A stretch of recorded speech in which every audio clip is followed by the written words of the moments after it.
day and welcome to Alena Media TV. We are broadcasting from Toronto, Canada. I am Elsa Abraham, and in this episode we are bringing you African news. Here it's your headlines.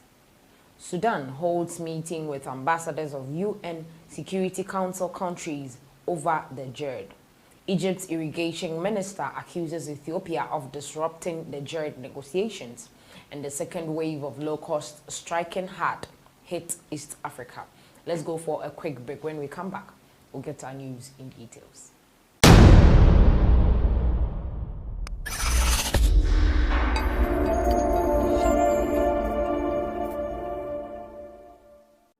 Welcome back from that short break now. Sudan wants to place responsibility on the international community to convince Ethiopia to retreat on its intention to embark on the second filling of the GERD in July without reaching an agreement with Khartoum. Sudan has recently held a series of meetings with foreign ambassadors in Khartoum, including those of the United Nations Security Council, the UNSC, countries to discuss the standoff caused by the Grand Ethiopian Renaissance Dam, the GERD, which has been of concern for Sudan since 2011. The meetings came because war is not a choice. Read a news bulletin released by the Sudanese irrigation minister on Sunday.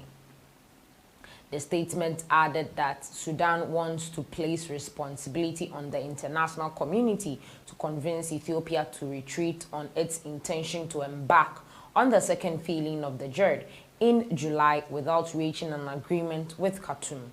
A meeting organized by the Sudanese Irrigation Ministry were held over the past week with the ambassadors of US, Russia, France, and the UK, the permanent members of the UNSC, in addition to Italy and the Netherlands.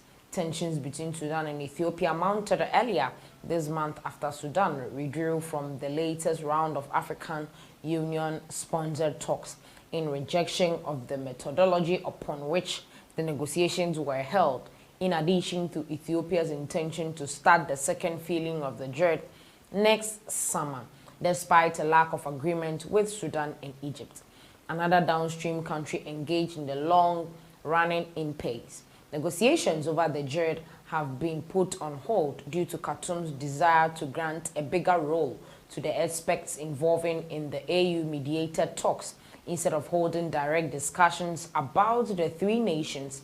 Ethiopia, in addition to Egypt, refuses the Sudanese demand.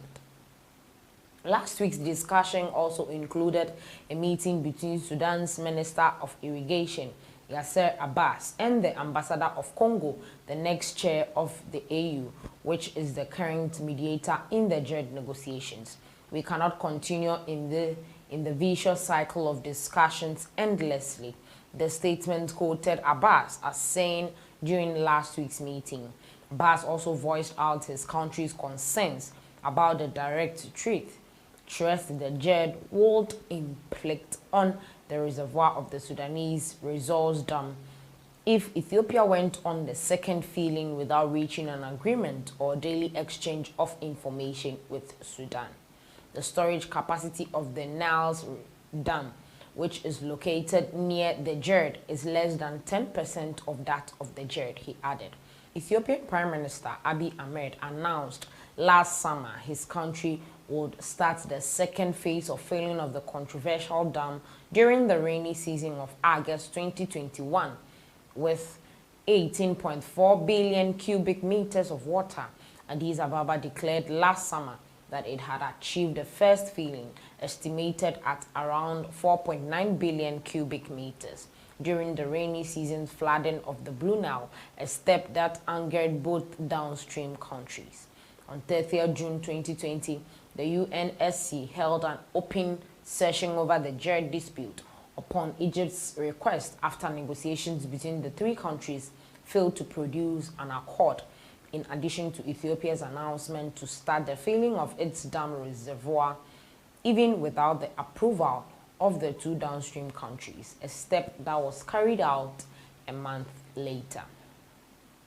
Now moving on to our next story for today, Egypt's irrigation minister accuses Ethiopia of disrupting the GERD negotiations. Egypt's Minister of Irrigation and Water Resources, Mohamed Abdel Ati, said Ethiopia's intransigence led the GERD negotiations to fail several times. Egypt's Minister of Irrigation and Water Resources, Mohamed Abdel Ati, told MPs on Sunday that negotiations over the Grand Ethiopian Renaissance Dam has far failed to reach a favorable conclusion. It is Ethiopia's intransigence that has so far led the GERD negotiations to not reach a fair agreement between the three concerned countries, Egypt, Ethiopia, and Sudan, said Abdel Ati. He explained that the GERD negotiations were first brokered by the United States with the help of the former U.S. Secretary of Treasury Steven Mnuchin. Washington was able to broker a balanced agreement on the failing and operation of Ethiopia's GERD, said Abdel Ati, adding that while Egypt initiated the draft agreement, Ethiopia decided to withdraw from the Washington talks, claiming it needed time for internal consultations. Abdel Ati indicated that even when the African Union took charge of the GERD negotiations and Sudan's Prime Minister Abdallah Hamdok started an initiative in this respect, Ethiopia was also keen to disrupt technical and legal agreements that had been reached in Washington. 4 meetings have so far been held under the supervision of the African Union, not to mention that the ministers of irrigation and foreign affairs in the three countries have also met 5 times trying to reach an agreement, said Abdel Ati, stressing that Ethiopia's intransigence led all of these meetings to fail. We are keen on Ethiopia's Renaissance Dam not negatively affecting Egypt's quota of the Nile water, and I want to stress that this is the most important file for all state authorities in Egypt right now. While we, the Ministry of Irrigation, we are working on the technical aspect, the Ministry of Foreign Affairs is dealing with the political and legal dimensions of the GERD file. According to Abdel Ati, 97% of Egypt's water resources come from outside the country. Egypt needs as much as 114 billion cubic meters of water every year to meet its population and development needs, said Abdel Ati, adding that we have 80 billion cubic meters from local resources, namely the Nile and the desalination stations, and 20 billion cubic meters from water recycling projects. This means we still suffer from a water deficit of 14 billion cubic meters, said Abdel Ati, indicating that the government plans to spend EGP 250 million in the next 5 years to implement water management projects. We aim to move in 4 dimensions, using modern irrigation techniques on the wide scale, developing local water resources, raising efficiency of water usage, and building more water projects, said Abdel Ati. Now, moving on to our last story for today, the second wave of locusts striking hard hit East Africa. A second wave of desert locust swarms has begun striking an already hard-hit East Africa in recent weeks, after heavy rains and a late-season cyclone sparked a new round of breeding, with swarms invading Kenya and southern Ethiopia, according to the Food and Agricultural Organization, the FAO of the United Nations. The first wave of locusts was reported in East Africa in January of last year, when heavy rains sparked a round of land's larger-scale breeding, according to the FAO. Weather conditions remained favorable for locust production and growth throughout the year, feeding outbreaks of locusts from East Africa to Iran. With the region threatened by a second wave of locusts, local countries are on much better footing than they were at the beginning of 2020, according to the FAO, which stressed that the countries are better prepared and equipped, that the number of desert locusts is much smaller than it was in 2020. The last time Africa saw an upsurge of locusts approaching its scale in the Sahel, it took 2 years and more than $500 million to to bring under control. This upsurge was even bigger, but East Africa is poised to end it, provided governments can keep those aircraft flying, said the FAO Deputy Director General Laurent Thomas. The locust fighting machine that has been assembled in East Africa is now fully equipped and able to contain, suppress, and we believe eventually end this record-breaking upsurge. Dominique Bergen, FAO's Director of Emergencies and Resilience, stated that over the 3 million tons of cereals valued at approximately $940 million were protected due to surveillance and response efforts last year, according to the UN. That's enough to feed 21 million people for a year. Despite the optimism, Thomas stressed that the region needed $38.8 million in additional funding in order to continue fighting the outbreaks throughout June.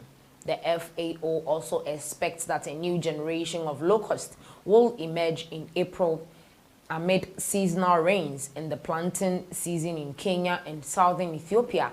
Desert locusts have also been reported breeding on Somalia's coastline of the Gulf of Aden. An FAO desert locust bulletin from the end of December forecast that swarms would spread throughout southern Ethiopia, Kenya, and the coast of Saudi Arabia, and limited breeding would occur in Sudan, Eritrea, Egypt, and Yemen. Concerning Israel, Jordan, Lebanon, and Syria, the forecast stated that no significant developments are likely. The famine early warning system stated that several parts of the Horn of Africa are facing food crisis caused partially by the locust swarms, and that the crisis will worsen in the coming months, especially in Ethiopia, Sudan, and Yemen, according to the NPR. All of this comes as the coronavirus pandemic continues to impact the world's economy and food availability for many people.